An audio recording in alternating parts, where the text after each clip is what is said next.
So I know I'm a couple years late here on Mega Man 11, but I wanted to give my thoughts and kind of review on this game because I just recently finished it, and I have to say I absolutely loved it.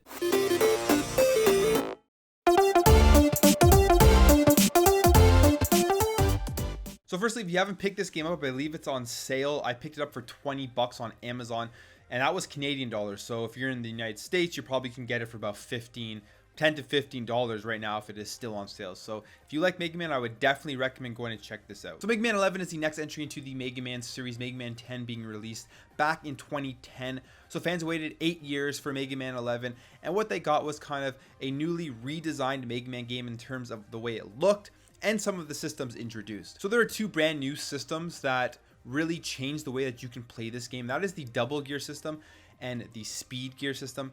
And the double gear system pretty much just being the fact that you can have a more powerful attack depending on what weapon that you're using and what suit you're using. And this has a cooldown, so you can't always use it throughout the entire level. Then you have the speed gear system, which also has a cooldown, and that kind of just slows everything down. It makes it easier for you to traverse through the level and to avoid attacks and not get hit. Now, what makes both of these systems great is that you really don't have to use either of them in order to beat this game. If you're a traditionalist and you want to play Mega Man traditionally the way Mega Man was played back in the day, just ignore the systems. You don't have to use them, as well as there's a hardcore mode, which makes it even harder. I think that's one of the main things I loved about Mega Man 11 is that it was extremely accessible to anybody. For somebody who has never played a Mega Man game before, was jumping into it, not realizing how hard these games are, or for somebody who was a veteran and really wanted to just traverse through the game in the classic way, not use any of these systems and play on the hardest mode possible. And there are 8 bosses in this game as usual, all with very unique characteristics, all really cool designs.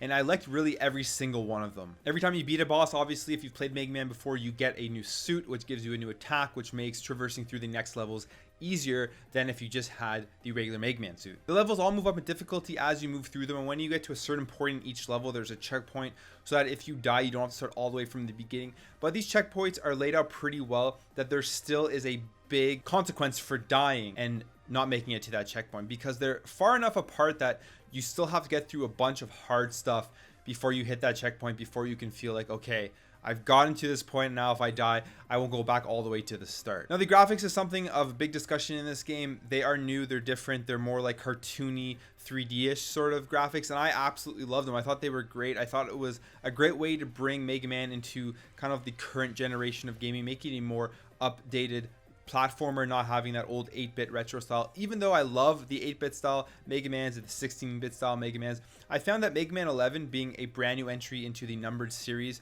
and being on the newest consoles out there, it was perfect in the way that they did the graphics. Now, the story in this game isn't too in-depth. I'm not going to spoil the story for you, but it surrounds the double gear and the speed gear and that kind of stuff. So once you play through the game, you'll see what I mean. It isn't too in-depth, but it is a classic Mega Man story. The ending is cool and funny, and it just ends perfectly.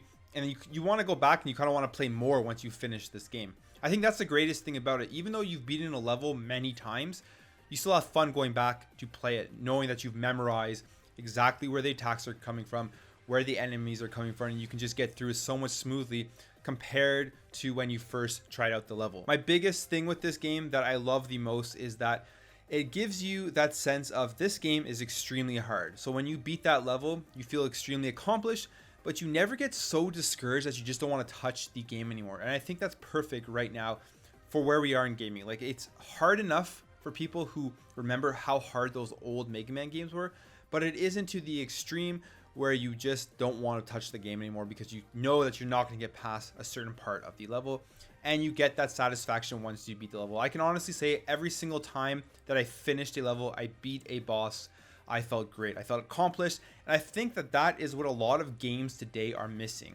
that they're just too easy, or that you don't really feel too much when you finish a part of the game. And the only thing that's important in a lot of these current games is the story. So it's kind of more in a movie where you're just watching a story and you're just kind of blindly going through the game because it's so easy. Mega Man 11 brings you back to what gaming used to be like, and it gives you that great feeling of accomplishment. And when games do that, I say that is the best compliment you can give a game. That is the most important thing in games.